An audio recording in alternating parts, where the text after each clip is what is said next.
senador Randolph, Maria Tereza, primeira-dama do Brasil, João Vicente, Mara Luchetti. Eu, quando recebi o convite do senador Randolph, quase não aceitei, porque desde o dia da madrugada de 1º de dezembro, quando a Câmara dos Deputados cassou meu mandato, que o povo de São Paulo tinha me dado pela 3ª vez, eu nunca mais voltei ao Congresso Nacional. Mas acredito que João Goulart merecia e merece a minha presença hoje aqui, Maria Tereza. Quero prestar essa homenagem a essa figura fantástica da nossa história, que foi João Goulart. Vamos lembrar que João Goulart foi impedido de continuar no Ministério do Trabalho por causa do salário mínimo. E vamos lembrar que o nosso povo trabalhador, a nossa classe trabalhadora, votou no PTB em sua maioria de 46 a 64. E não é verdade que o golpe de 64 teve apoio popular. Tanto não é verdade que a ditadura perdeu as eleições para governador em Minas Gerais, no meu estado, com muita honra, e no Rio de Janeiro, depois de impugnar vários candidatos, porque a ditadura inventou o domicílio eleitoral e inegibilidades que não existiam no Brasil. Perdendo as eleições, acabou com as eleições. Acabou com os partidos, impôs a censura e a repressão. Mas o povo resistiu.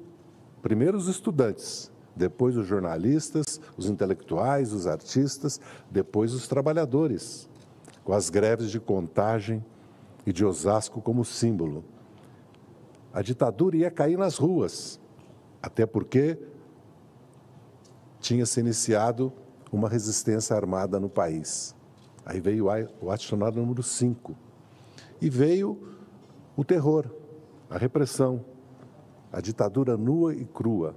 Mas, em 74, o povo derrotou a Arena. Nem o MDB esperava o resultado eleitoral. 16 de 21 senadores e 44% da Câmara dos Deputados. O que os militares fizeram? Fizeram um pacote de abril. E assim mesmo, perderam as eleições de 78. Em 78, o MDB ia eleger no colégio eleitoral o presidente. Eles mudaram as regras do colégio eleitoral. Mas a UNE foi reconstruída e surgiu um fator determinante na história do nosso país, a classe operária industrial que tinha sido criada no Brasil pela industrialização na sua segunda fase, a indústria pesada, a indústria química. Essa classe operária se levantou no ABC, surgindo a liderança do Lula. E nós tivemos depois a campanha das diretas. E a Constituinte, que foi uma Constituinte marcada pela presença popular. Todos nós nos lembramos da mobilização que houve no país. Eu digo isso para repor a história que o nosso povo resiste, luta. E se temos democracia, é por isso. Porque como a extrema-direita e o conservadorismo cresceu no mundo todo, inclusive na América do Sul, nós acabamos de ter eleição na Argentina de um governo de extrema-direita, é preciso recolocar que a luta é que faz a lei, a luta política, a luta social. Esse é o nosso papel. Por isso que nós relembramos 64, por isso que é um compromisso irrenunciável o esclarecimento sobre os mortos desaparecidos, a comissão de mortos desaparecidos, a luta pela verdade do que aconteceu. O nosso povo não parou de lutar. 5 vezes elegeu o Lula, a Dilma, presidente da República. E elegeria o Haddad. Se o Lula não tivesse sofrido um processo político de exceção e sumário que o levou à prisão, o Brasil teria sido governado já em 18 por um governo democrático. O mínimo nas condições hoje que um país como o Brasil necessita. Mas há um elemento que precisa ser recordado aqui, que é o papel dos militares, as Forças Armadas brasileiras. É preciso, e o Supremo Tribunal Federal já adotou uma decisão que não há poder moderador.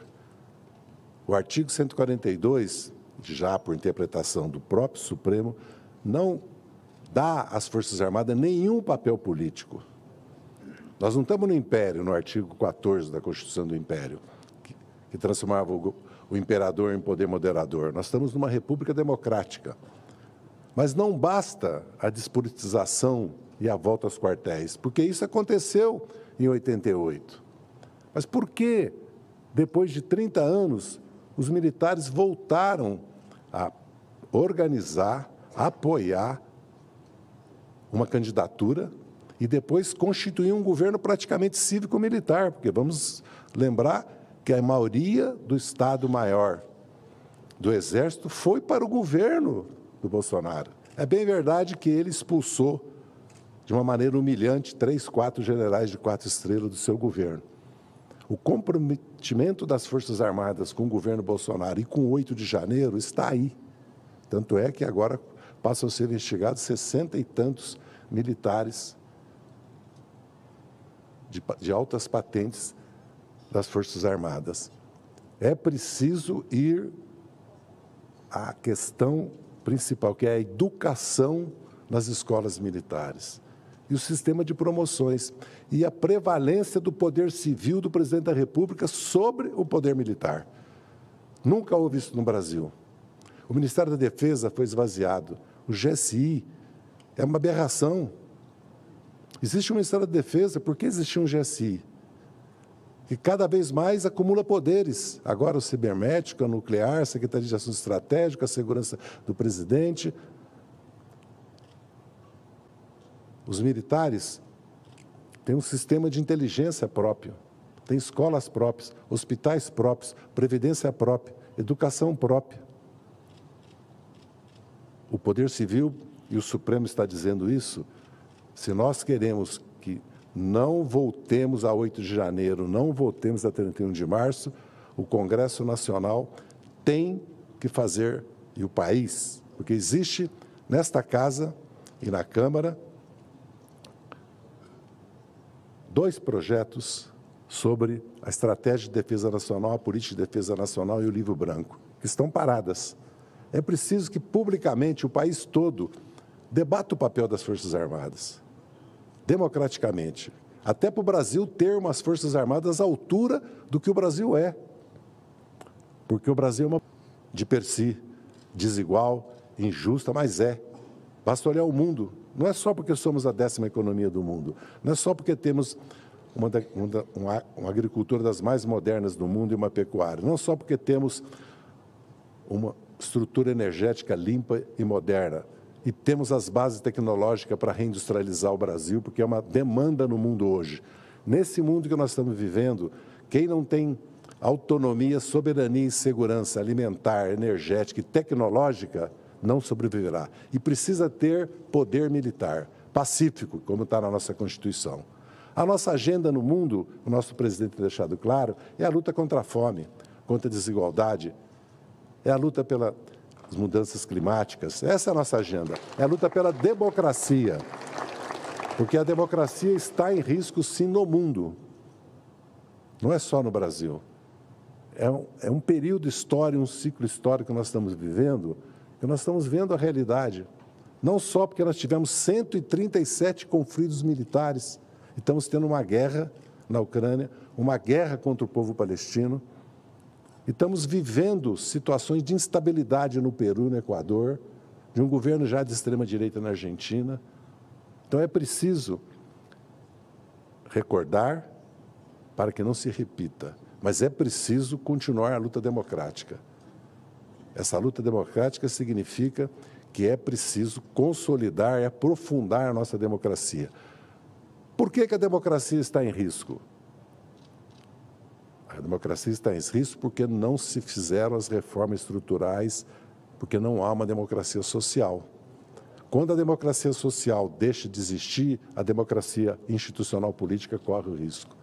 Então, nosso papel para consolidar a democracia brasileira é fazer uma revolução social no Brasil. O que significa fazer uma revolução social no Brasil? Significa desconcentrar a renda, a riqueza e a propriedade. Porque o Brasil é rico. O Brasil é rico.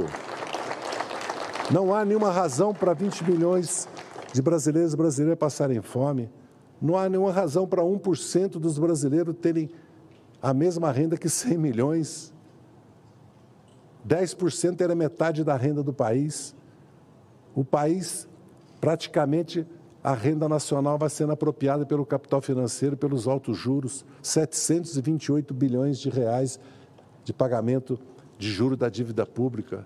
Um trabalhador paga 30%, 40% de juros para comprar qualquer bem. Então, a estrutura tributária, em vez de desconcentrar a renda, concentra a renda. E o país fica no subconsumo, fica, como se diz, o voo de galinha. Para desenvolver esse país e para ele encontrar o seu destino, é preciso fazer uma revolução social, que significa uma reforma tributária, uma mudança na estrutura financeira do país e priorizar a ciência, a tecnologia e a educação. O Brasil precisa de uma revolução educacional. Em 10 anos, nós temos que fazer 100 anos. Esses são os desafios da democracia. Se nós queremos consolidar a democracia, nós precisamos fazer uma revolução social no Brasil. E o Brasil tem um papel no mundo, e o Lula o está demonstrando com a sua liderança.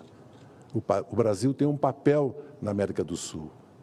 Difícil pela situação da América do Sul, mas possível pela necessidade. Porque nós temos que criar uma infraestrutura logística para o Pacífico, porque a economia da América do Sul já se voltou para a China. O principal investidor, o principal mercado já é a China, da Colômbia ao Uruguai, incluindo o Brasil. Nós precisamos de uma integração energética, nós precisamos juntos preservarmos a Amazônia, com os países da Amazônia. Nós precisamos juntos a migração e o problema do narcotráfico e do crime organizado, juntos na América Latina. O mundo vive uma contradição absoluta. A Europa está estagnada em crise, em guerra, não cresce, a população não cresce e não aceita a imigração.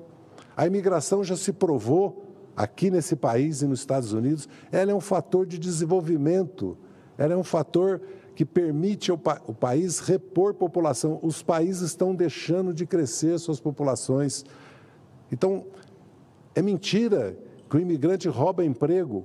Pelo contrário, o imigrante, como nós, esse país aqui se industrializou por causa da imigração, porque os ingleses criaram uma infraestrutura nesse país para levar nossos produtos primários, e a Primeira Guerra Mundial permitiu que a mão de obra que tinha vindo para o Brasil, os imigrantes europeus, iniciasse o processo de industrialização desse país, que depois da Revolução de 30 e da figura de Roberto Simons, que derrotou a visão agrarista, fez o país ser o que ele é hoje, sempre pela mão do Estado.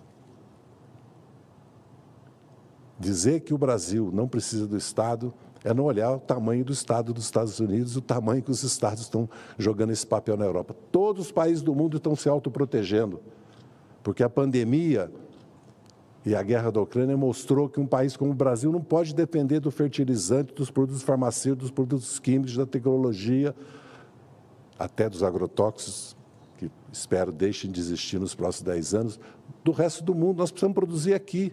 Então, é hora de completar a Revolução Brasileira. A tão esperada Revolução Brasileira é a Revolução Democrática que nós precisamos fazer. Que, repito, o Brasil precisa de uma revolução social. E, nesse sentido, João Goulart foi um precursor. João Goulart foi derrubado pela força das armas que a nação deu às Forças Armadas para defendê-la, e eles tentaram dar golpe em 50 com Getúlio, em 55 deram um golpe que um contragolpe militar impediu, deram golpe em 61 que o Brizola e o Povo e a Brigada, o Terceiro Exército impediram, e deram em 64. Vejam bem, é todo um período histórico que nós temos. Então, João Goulart defendia exatamente as reformas de base, a reforma universitária, urbana, agrária, tributária. Vamos lembrar isso.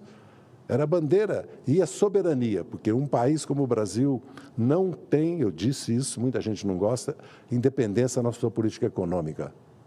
porque as forças econômicas internas e internacionais acabam, quando não conseguem via a pressão financeira, o fazem com sanções, bloqueios que nós assistimos hoje no mundo, inclusive contra Cuba e a Venezuela. Então, o Brasil precisa de um pacto nacional, de um acordo nacional, para que as forças políticas, as forças que representam tanto as classes trabalhadoras, como setores importantes do empresariado e as camadas médias, democráticas, progressistas, se unir em torno de um programa.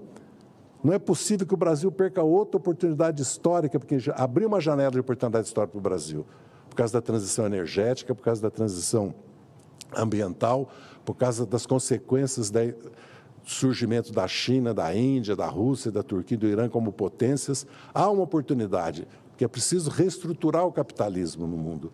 E o Brasil tem essa oportunidade, mas para isso o Brasil precisa internamente de uma unidade, de uma coesão, para que nós tenhamos força para fazer as mudanças que o Brasil precisa. Muito obrigado.